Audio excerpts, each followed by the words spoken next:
Just last Friday, we commenced the vaccination of students ages 12 to 18 years across our public and primary schools. As of yesterday evening, we had reached a total of 2,100 students out of a total of approximately 21,000 students across both public and private schools. At the moment, we have approximately 7 centers operating daily for students, and we've been witnessing a steady flow of parents and students to these centers to allow the children to be vaccinated. I want to thank all those who've been participating in the program to date, as well as those persons who've been working at the various centers to facilitate our children, especially our special needs children, to be able to be vaccinated. Let me remind you at this point that there are a number of centers that will be opened up in the coming week to facilitate easier access for parents being able to take their children to the various sites.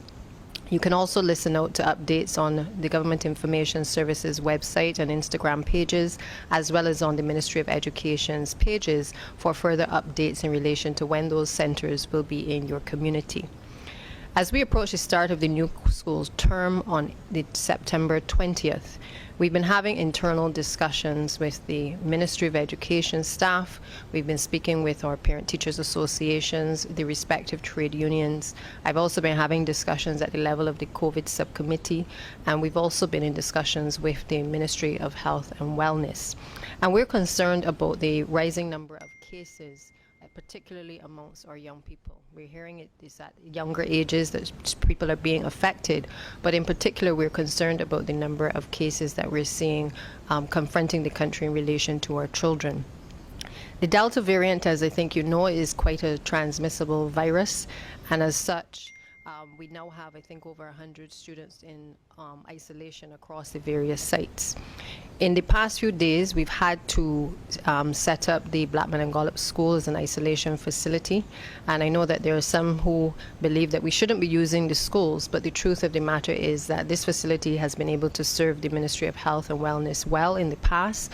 We've been able to hand it back over to the school at the appropriate time, and I think the situation now warrants that we're able to provide additional facilities for the Ministry of Health and Wellness in order to be able to get ahead of this particular virus. There may be other sites in the coming weeks that may have to be used. Some of our schools may have to be used. It is not a measure of first resort, but the truth of the matter is that many of our schools have in fact been upgraded, and the bathroom facilities and the showers lend itself to being able to be considered as an adequate facility to be able to house persons who may be sick. As a consequence, we believe, and after discussions this morning with the various representatives of the trade union movement as well as the PTAs, we believe that the time has now come for us as we approach the start of the September term to go fully online. And therefore, I want to announce that all classes will begin for both students at the public and private schools on the 20th of September, but they will now be fully online. Now, I'm mindful that a number of concerns were raised on the last occasion in relation to the transition to online. We know it is not an easy environment to operate in. I mean, from the ministry's end, we've done our best to try to equip our teachers to help them to make the transition. We know that it's not easy on parents as well because of the challenges that we have trying to get children to concentrate in the home environment. But what we have undertaken over the past few months is to provide devices to our students to be able to enable them to at least access the online environment and to be able to engage with their classmates and certainly their teachers in the online environment. Now, over the course of the next week or so, where we've been asking the information technology coordinators at each of the schools to work with our parents to ensure that devices which students may have had that may require any checks or checks for viruses, that they're able to set an appointment with the ITC to be able to either change out or to fix those devices. The other thing is that there may be some students who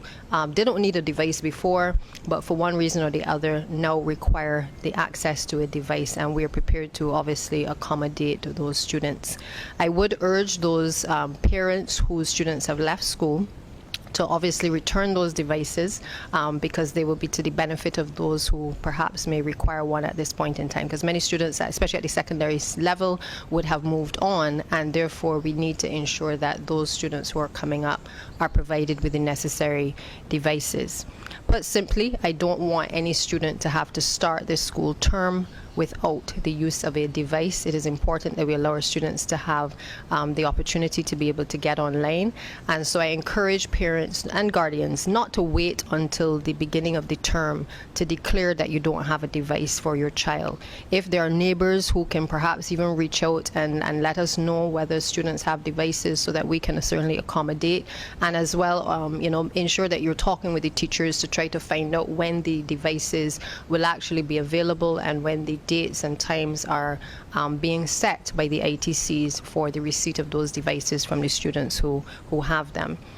During the course of the coming week, it is my intention that we will have a more fuller briefing for the public in relation to the rollout of the school term. As you can appreciate, we are mindful that as we go into this term online, with all of the stresses that both parents and teachers and students have been engaging in over the course of the last year and a half, that it is important that we focus on mental health and wellness. And therefore, I am pleased to say that the Mental Health and Wellness Committee, which was established a few months ago, has been up and running. The senior psychologist, Juanita Brathwaite-Warren, in my ministry, has been working and heading that team, and they've been working together with the guidance counselors, they've been working with the social workers, they've been working with the primary school counselors, and they've been working with our safety officers to ensure that when our students return,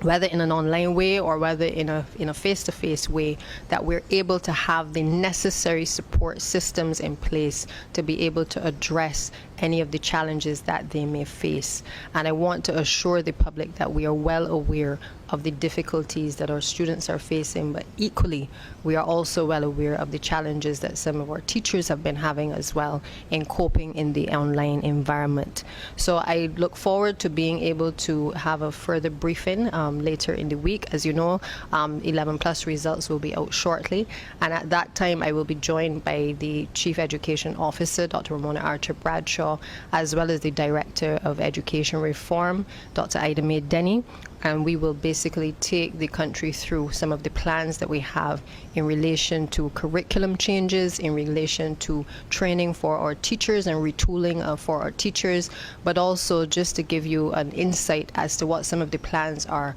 as we approach the new term and in an online environment.